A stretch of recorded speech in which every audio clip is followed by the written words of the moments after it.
안녕하세요. 예술적인 골 감각으로 역사상 가장 많은 킥오프 순간을 만들어낸 스포츠 스타들의 발자취를 찾아 나서는 축구 전문 채널 킥오프입니다. 오늘은 바이에른 뮌헨의 공간 연주자 토마스 밀러에 대해 살펴보겠습니다. 흔히 축구의 신계에 도달한 선수로 메시와 호날두를 손꼽는데요. 고이닷컴에 따르면 이 둘은 재능을 타고났기 때문에 유소년들이 롤모델로 삼기에는 부적절하다고 말합니다. 하지만 밀러의 경우 아이들에게 가장 완벽한 롤모델이라고 평가했는데요. 이러한 평가는 바로 전 아스널 스트라이커인 티에리 앙리의 입에서 나왔습니다. 스텝 오버, 속임수들, 그런 게 축구가 아니죠. 밀러가 하는 게 바로 축구입니다. 제가 만약 축구를 하는 아들이 있었다면 밀러와 리베리를 보라고 말할 겁니다. 그럼 앙리는 왜 밀러를 롤모델로서 높이 평가한 것일까요? 밀러는 화려한 드리블이나 폭발적인 스피드보다 정확한 위치 선정과 지능적인 연계 플레이로 득점과 도움 모두에 관여하기 때문이죠. 또한 그는 강인한 체력을 바탕으로 엄청난 활동량을 보입니다. 그가 팀에서 지금까지 해낸 포지션만 봐도 세컨드 스트라이커, 공격형 미드필더, 중앙 미드필더, 윙어 등 다양합니다. 게다가 기본기나 볼터치까지 수준급이며 킥과 패스 그리고 크로스 능력까지 뛰어납니다. 축구 경기에서는 아무리 개인기가 뛰어나다고 하더라도 골을 만들어내지 못하면 무용지물이라는 평가를 받죠. 신기에 있다고 평가받는 메시나 호날두조차 월드컵에서 골을 만들어내지 못해 욕을 먹는 경우도 있으니까요. 그런데 점수를 내려면 무엇부터 해야 할까요? 맞습니다. 바로 슛을 할 수 있는 최적의 기회를 만들어내야 하겠죠. 밀러는 단순히 빈 공간을 찾아 움직이는 것이 아니라 빈 공간이 없으면 만들어내기까지 합니다. 이것은 바로 밀러의 엄청난 축구 지능과 경기에 대한 이해도에서 비롯된 것이죠. 이러한 침투 능력과 지능 덕분에 그는 팬들로부터 공간 연주자라고 불립니다. 밀러는 1989년 9월 13일 독일 바일하임에서 태어났습니다. 로마 가톨릭 신자인 부모 아래 예의 바른 아이로 자라났죠. 첫째인 그는 형으로서 책임감이 아주 강했다고 합니다. 어린 시절부터 토마스는 축구를 할 때 유난히 돋보였는데요. 동 나이대의 아이들보다 기술적으로 매우 뛰어났고 청소년이라고 믿기 힘들 정도로 빨랐습니다. 이러한 결과는 축구에 대한 그의 열정과 훈련 덕분이었다고 합니다. 그는 청소년 팀인 TSV에서 한 시즌 120골을 기록하기도 했습니다. 이 시기부터 그는 동료 선수들이 득점할 수 있는 공간을 만들어냈고 스스로도 100골 이상의 득점을 꾸준히 기록했습니다.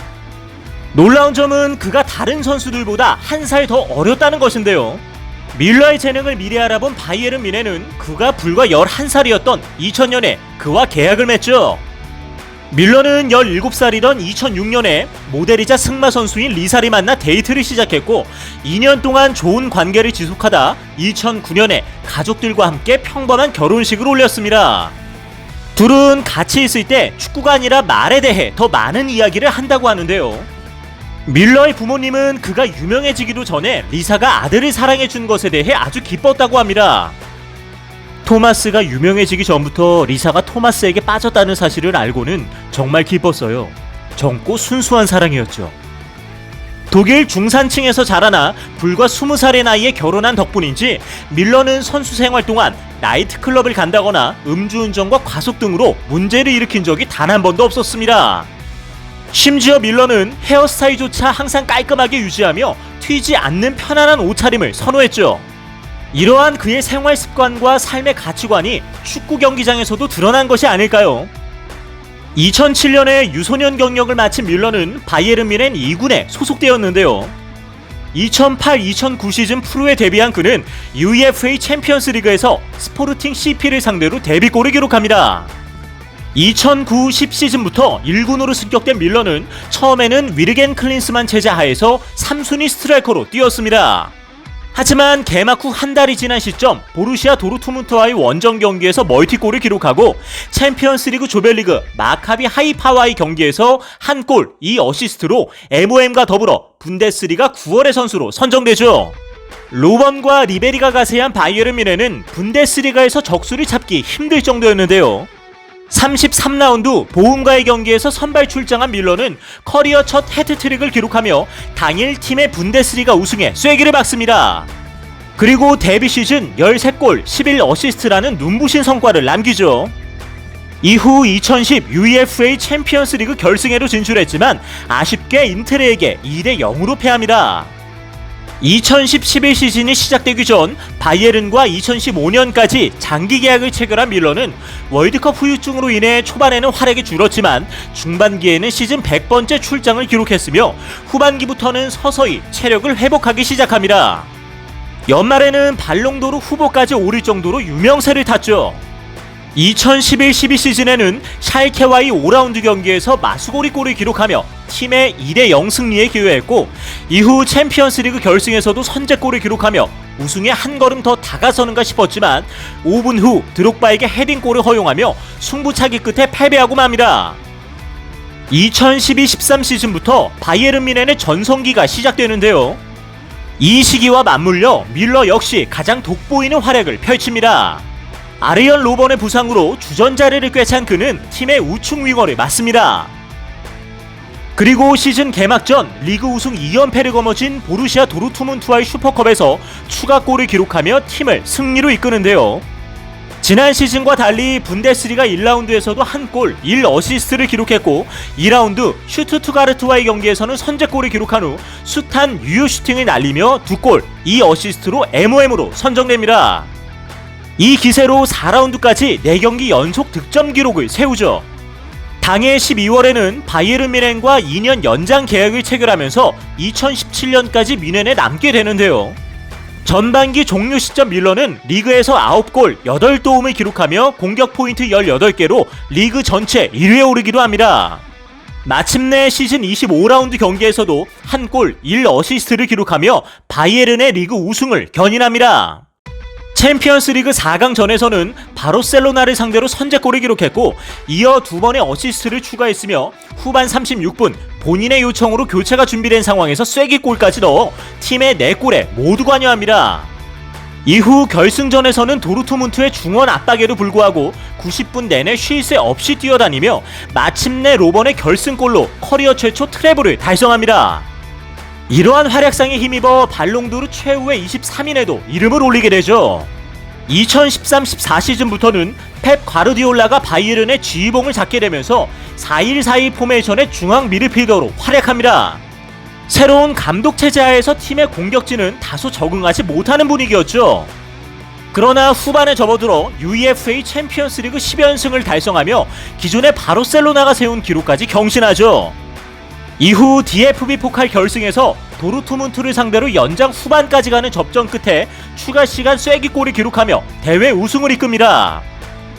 게다가 밀러는 5경기 8골 1어시스트로 득점왕까지 차지하죠. 2015-16 시즌에는 이적설이 불거졌지만 루메리게 회장이 밀러는 절대 팔 수 없는 선수라고 못 박으면서 사태는 일단락되었습니다. 이후 밀러는 7경기 연속골과 총 11골을 기록하며 최고의 활약을 펼칩니다. 9라운드 브레멘과의 원정 경기에서 알칸타라의 크로스를 결승골로 연결시키면서 분데스리가 역사상 최초로 개막 9연승을 이끕니다. 연말에는 레반도브스키와 함께 각각 시즌 20골을 기록하며 도합 40골을 합작했죠. 해당 시즌에는 49경기 32골 10어시스트로 리그와 포칼 더블을 달성합니다. 카를로 안첼로티가 부임한 2016-17 시즌에는 13라운드까지 리그골이 없을 정도로 부진했습니다. 밀러의 부진 원인으로 지목된 것은 역시 전술상의 문제였는데요. 밀러가 바이에른의 측면 공격수로 나설 때 부진했던 것을 그 근거로 들 수 있죠. 그런데 이러한 밀러의 부진은 그것으로 끝나는 게 아니라 결국 콤비를 이루었던 레반도브스키의 부진으로까지 이어졌습니다. 이후 시즌 첫 골은 14라운드 볼프스부르크전에서 출전 999분 만에 터지게 되는데요. 그는 레반도브스키의 쐐기골까지 어시스트하며 팀의 5대0 대승에 기여합니다. 하지만 이후에도 부진은 이어지며 해당 시즌은 밀러 커리어에서 최악의 시즌으로 남게 되죠. 2017-18 시즌에는 안첼로티 감독의 애제자인 하메스 로드리게스까지 이적해오면서 주전 경쟁에서도 밀려나게 됩니다. 그는 인터내셔널 챔피언스컵에서 4대0 대패의 원흉으로 지목되기로 하죠. 하지만 하인케스가 부임하면서 리그 도움왕에 등극했고 득점력도 살아납니다. 하지만 다시 코바치 감독 체제로 바뀌면서 팀은 다시 삐걱대기 시작하는데요. 리그 12라운드에서는 정우영과 교체되면서 즐겨라, 미친듯이 달려라 라고 조언을 해주어 국내 언론에서 화제가 되기도 했죠. 이전 시즌 부진으로 에이징 커브설에 휩싸였던 밀러는 2019-20 시즌 아우디컵 준결승 페네르바체와의 경기에서 해트트릭에 성공했고 MOM으로 선정됩니다. 리그 3라운드에서는 불과 3분 만에 이 어시스트를 기록하며 밀러는 밀러라는 인식을 팬들에게 심어줍니다. 챔피언스리그 조별 1차전 즈베스다전에서 후반 막판에 투입된 밀러는 구단 역사상 챔피언스리그 최다 출전 선수에 등극하게 되죠. 이날 그는 추가 시간에 티아고의 프리킥을 골로 연결시키며 팀의 3대0 승리에 기여합니다. 이후 18라운드 헤르타 베를린전에서는 미넨이 2020년 기록한 첫 골이 그의 발에서 터지기도 하죠. 22라운드 쾰른전에서는 전반 3분에 레반도브스키의 득점을 도왔고 5분에는 원터치 패스로 코망의 득점을 도우며 분데스리가 역대 최단 시간 2도움 기록을 세웁니다. 리그 최종 라운드 볼프스부르크전에서는 시즌 리그 도움을 21개로 늘리면서 분데스리가 단일 시즌 최다 도움 기록을 경신합니다. 게다가 개인 통산 9번째 분데스리가 우승컵을 들어올리면서 리베리 알라바와 함께 분데스리가 최다 우승 기록자에 등극합니다. 그리고 UEFA 결승전에서 파리 생제르맹을 꺾고 우승을 차지하며 커리어 역사상 2번째 트래블을 달성하죠. 2020-21 시즌에도 바이에른 선수로서 역대 4번째로 공식 대회 200골이 달성한 밀러는 슈퍼컵 공식 MOM으로 선정되는가 하면 5번째 슈퍼컵을 들어올리며 독일 선수 역대 최다 우승자 타이틀까지 차지했습니다. 어느덧 바이에른의 간판 선수가 된 밀러가 앞으로도 더 많은 기록을 세울 수 있기를 기대하며 그의 한 인터뷰를 끝으로 오늘의 이야기를 마칠까 합니다. 우리는 축구하는데 큰 즐거움을 느낍니다. 동기부여도 역시 거기에서 나오죠. 우리는 늘 창의적이고 빛나는 움직임을 보이길 원합니다. 현재 우린 함께 뭉쳐 상대할 때 쉽다는 것을 느끼죠. 지금까지 바이에른 뮌헨의 프랜차이즈 스타 토마스 밀러에 대해 살펴보았습니다. 오늘의 주제와 관련하여 더 궁금하신 점이 있다면 하단 고정 댓글에 있는 오픈 채팅을 사용하여 언제든지 문의해 주십시오. 저희 킥오프는 더욱 흥미로운 내용으로 여러분께 다시 인사드리겠습니다. 시청해주셔서 감사합니다.